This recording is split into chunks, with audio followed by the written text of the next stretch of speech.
Everyone, welcome to my class. तो हम लोग ज्योग्राफी का सेकंड चैप्टर पढ़ रहे थे। इससे पहले की क्लास में हम लोग सॉइल कंजर्वेशन के बहुत सारे मेजर्स के बारे में डिस्कशन किए थे। आज हम लोग पढ़ेंगे वाटर के बारे में। So water is a vital renewable natural resources. 3/4 of the earth surface is covered with water. It is therefore appropriately called the water planet. तो वाटर जो कि एक नेचुरल रिसोर्स है, वो रिन्यूएबल रिसोर्स है। रिन्यूएबल का मतलब होता है जो फिर से क्रिएट हो सकता है, फिर से जिसको हम लोग न्यू कर सकते हैं। तो जो वाटर है वो हमेशा वाटर साइकिल के जरिए ऊपर जाता है और फिर नीचे आता है, इसलिए हम उसको रिन्यूएबल रिसोर्स बोलते हैं। तो अर्थ का जो 3/4 पार्ट है वो पानी से घिरा हुआ रहता है, या फिर हम लोग 70% अगर पानी है तो 30% लैंड है, इसलिए अर्थ को वाटर प्लैनेट भी बोला जाता है। So it was in the primitive ocean that life began almost 3.5 billion years back. Even today the ocean covered 2/3 of the earth's surface and support a rich variety of plant and animals life. तो जो सबसे पहले life का शुरू हुआ था वो भी पानी में ही शुरू हुआ था, जो कि ओशियन के अंदर मिला था, जो कि आज से 300 करोड़ साल पहले साइंटिस्ट को मिला था।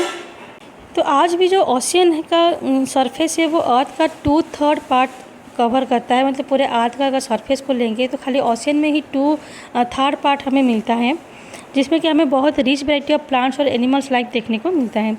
The ocean water is however saline and not fit for human consumption. तो जो ओशियन का वाटर सबको पता है वो सॉल्टी होता है, नमकीन होता है, तो इसलिए वो पीने लायक नहीं होता।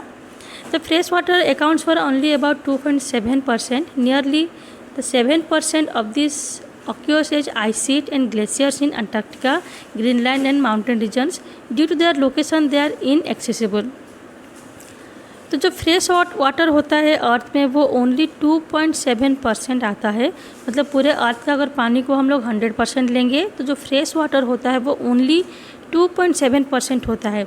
और जो 2.7% पानी रहता है, अगर उसको हम लोग 100% के हिसाब से लेंगे तो उसका 70% पानी हमें ग्लेशियर्स में या फिर आइस शीट के हिसाब से मिलता है, जो कि अंटार्कटिका, ग्रीनलैंड और माउंटेन रीजन में हमें ग्लेशियर के हिसाब से वो जमा होकर रहता है, जो कि उनके लोकेशन की वजह से इनएक्सेसिबल होता है, जिसको हम लोग एक्सेस नहीं कर सकते या फिर उसको पीने लायक यूज नहीं कर सकते। So only 1% of fresh water is available and fit for human use. तो इसलिए खाली 1% जो फ्रेश वाटर है वो हम लोगों के लिए अवेलेबल होता है और जो पीने के लिए फिट होता है। So it is found as ground water, as surface water in rivers and lakes and as water vapour in the atmosphere. तो जो 1% पानी हमें पीने के लिए मिलता है वो कुछ हिस्सा हमें ग्राउंड वाटर के हिसाब से मिलता है, और कुछ वाटर हमें सरफेस वाटर जो कि रिवर लेक्स में हमें मिलता है, और कुछ वाटर वेपर के हिसाब से एटमॉस्फेयर में चला जाता है। तो इससे तुम लोग सोच सकते हो कि जो वाटर है वो कितना वैल्यूएबल होता है, हम लोगों के लिए कितना इंपॉर्टेंट रिसोर्स है, क्योंकि पूरे अर्थ में इतना सारा पानी होने के बाद भी खाली 1% वाटर हम लोगों के लिए पीने के लायक होता है। So fresh water is therefore the most precious substance on earth. Water can neither be added nor subtracted from the earth, its total volume remain constant. तो इसलिए फ्रेश वाटर जो कि बहुत ही प्रीशियस चीज़ होता है अर्थ में, और कभी कभी तो उसको पाना बहुत ज़्यादा मुश्किल हो जाता है गर्मियों में। तो जो अर्थ का टोटल वाटर है वो हमेशा कांस्टेंट ही रहता है, उसका जो वॉल्यूम होता है वो हमेशा सेम रहता है, ना कभी घटता है और ना कभी बढ़ता है। Its abundance only seems to vary because it is in constant motion cycling through the oceans, the air, the land and back again. तो जो पानी हमें कभी कभी कम ज़्यादा लगता है कि हाँ इस साल थोड़ा कम पानी हुआ, या फिर अगले साल ज़्यादा बारिश हुआ, या फिर जो पानी का एबंडेंस होता है वो हमें अलग अलग जगह पे अलग अलग लगता है। वो इसलिए क्योंकि जो वाटर है वो हमेशा कांस्टेंट मोशन पे रहता है, जो कि एक साइक्लिंग मैनर पे रहता है, जो कि ओशन से वो फिर एयर में जाता है, फिर वो एयर से ज़मीन को वापस चला आता है। तो through the process of evaporation, precipitation and run up, तो वो ज़मीन से एवापोरेट होकर ऊपर जाता है और ऊपर वो प्रिसिपिटेशन होकर फिर से नीचे आके रन अप होके ग्राउंड के नीचे फिर से चला जाता है। तो this is you already known is refer to the water cycle. तो इसी प्रोसेस को हम लोग वाटर साइकिल के नाम से जानते हैं।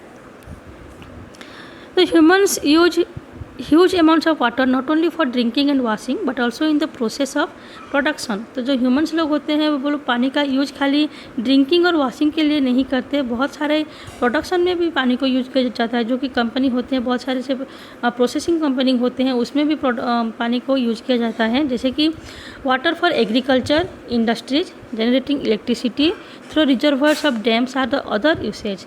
तो पानी का जो अदर यूज है, हम लोग इलेक्ट्रिसिटी प्रोड्यूस करते हैं, उसके साथ साथ एग्रीकल्चर में उसको यूज करते हैं और इंडस्ट्री में भी पानी को यूज किया जाता है। The increasing population, rising demands for food and cash crops, increasing urbanization and rising standard of living are the major factors leading to the shortage in the supply of fresh water, either due to drying of the water resource or water pollution। तो जो पानी का shortage होता है या फिर कभी कभी पानी हमें किसी जगह पे कम मिलता है, तो वो उसके बहुत सारे रीजन्स होते हैं, जैसे कि इंक्रीजिंग पॉपुलेशन का बढ़ना, राइजिंग डिमांड्स फॉर फूड का डिमांड्स बढ़ना, जितने पॉपुलेशन बढ़ेंगे उनके खाने का भी डिमांड्स उतने ही बढ़ेंगे। Increasing urbanisation and rising standard, धीरे धीरे जो अर्बनाइजेशन है वो बढ़ रहा है, जो शहर है, टाउन है, वो बढ़ रहा है, लोगों का जो लिविंग स्टैंडर्ड है वो बढ़ रहा है। तो these are the major factors leading to the shortage of fresh water.